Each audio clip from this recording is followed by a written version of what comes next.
I'm Ollie North, and you're watching Fox and Friends. Republican hopefuls gearing up for the Republican debate tomorrow night in New Hampshire. So what are the debate do's and don'ts that the candidates should adhere to, and who can benefit the most? Joining us right now, our political panel. Down at the end, Angela McGlowan, Fox News political analyst, Rick Newman, chief business correspondent for U.S. News and World Report, and Bernard Whitman, former pollster for President Bill Clinton. All right, Bernard, let's start with you. A lot of people are thinking, well, we saw Newt Gingrich the other night, and he seemed angry coming out of Iowa.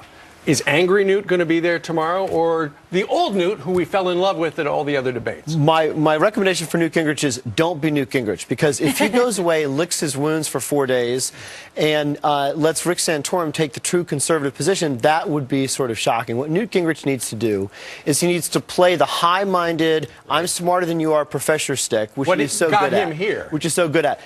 Mitt Romney needs to act presidential. He needs to connect with voters. He needs to look dignified. He needs to look confident.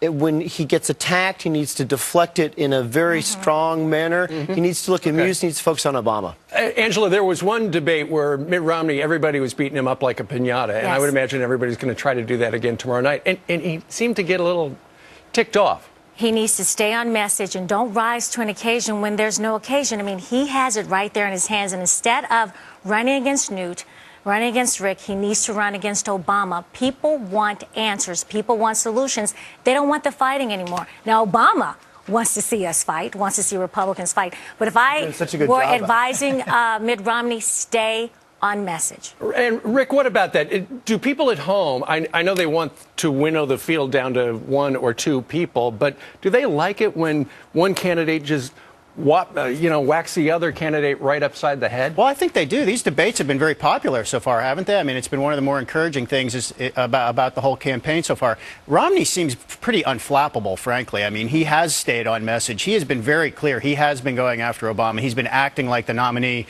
I think we're probably going to see more of that. And I think one encouraging thing out of Iowa was that voters rewarded the candidates who have conviction and who have a coherent plan. And they punish the people who are factually challenged, such as Michelle Bachmann, and who seem like they have a cobbled-together plan, which Perry has seemed like. So that is really zero in on your strengths and stick with them. But, Rick, negative ads work, but as we see with Newt Gingrich, his popularity has gone down, and we now see the nasty Newt. And I think that this guy is a brilliant guy, but when you come out nasty against your opponent... Well, Newt Gingrich cannot not be Newt Gingrich. I mean, we've seen that. I mean, Is it going to be John Huntsman? Tonight I'm going to be appearing at John Huntsman. Precisely why he went like this. So he'll probably have another strong debate performance, and then he'll be Newt Gingrich again 3 days later. I'm just going to read part of the pre-interview from Bernard here. He says that Ron Paul is the truly only authentic candidate. Yeah, we're not going to talk about it. That's it. Ron Paul should be Ron Paul. He should believe he's still got a shot. He should believe the public is with him,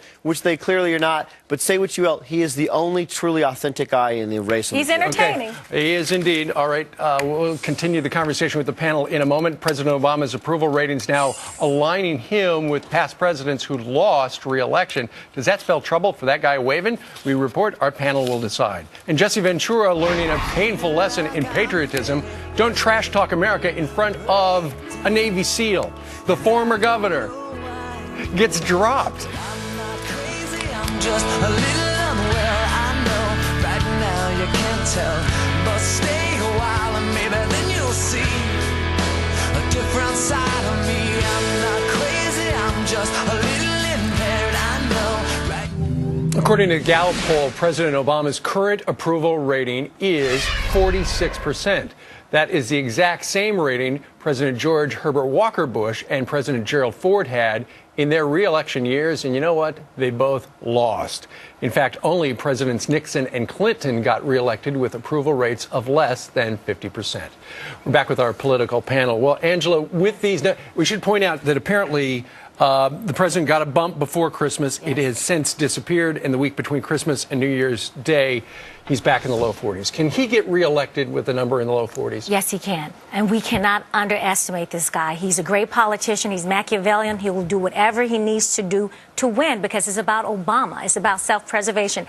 It's not about this country. It's not about policy. It's all about politics, and he's a political monster. We cannot underestimate this A guy. political monster? He's a political monster. Look at how he turned the argument. He said he was going to run against Washington, D.C., and by making the appointment that he made, now he's put Republicans on the defensive by going against him. He's got a ton of money, too, so that's going to be a huge factor. But I feel like the little rises and falls in Obama's approval rating for the next several months doesn't really matter. What will matter is what's happening in the economy in October and November. And if there's a real sense of an updraft, if people feel like, wow, this really is starting to get better, I think that's great news for Obama. But there are a lot of things that could go wrong. If gas prices are close to $4 around that time, or there's some problem in Europe that is igniting more talk of a double-dip recession, he's got a lot of problems. And it's reaching out to the independents as well. And Bernard, to quote your old boss, it's the economy, stupid. It is the economy. I'm not calling you stupid. No, but it is the economy, but there's a few things going on. Number one, great manufacturing report. ADP said 325,000 jobs last month. The economy is going to continue to improve little by little. That's number one.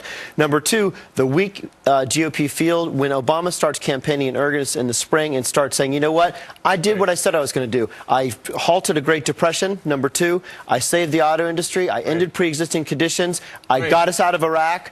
I caught Osama bin Laden and killed him. He's got a lot of notches. Importantly, he is likable. Mitt Romney is not. Obama's favorability runs 6-7 points higher. That helped Bill Clinton a lot. But you don't have the race yet, Bernard. You don't have the race yet. You don't have Mitt Romney and Obama. But when you poll right now, in certain polls, Mitt Romney Obama's going to look even better. But there's another factor here.